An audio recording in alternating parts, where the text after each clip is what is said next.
આદિપુર પોલીસે આંતરરાજ્ય ઘરફોડ ચોરીનો ભેદ ઉકેલ્યો। આદિપુર પોલીસે ઘરકામના બહાને મકાન માલિકોનો વિશ્વાસ કેળવી ઘરફોડ ચોરી કરતી નેપાળી ગેંગની 2 મહિલાઓને ઝડપી પાડી છે।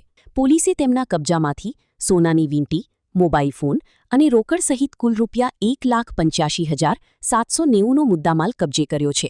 તપાસમાં આરોપીઓએ મહારાષ્ટ્રના પુણેમાં 3, થાણેમાં 1 અને બેંગ્લોરમાં 1 તેમજ આદિપુરમાં 1 મળી કુલ 6 ઘરફોડ ચોરીના ગુનામાં સંડોવણી હોવાની કબૂલાત કરી છે।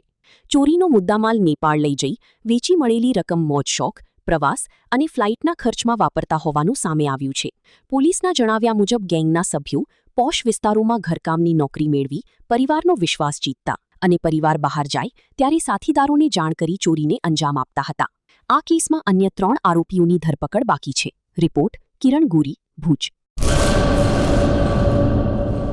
सागर लक्ष्मी एग्री सीड्स ना एरंडा बियारण स्टार्ट ऑन।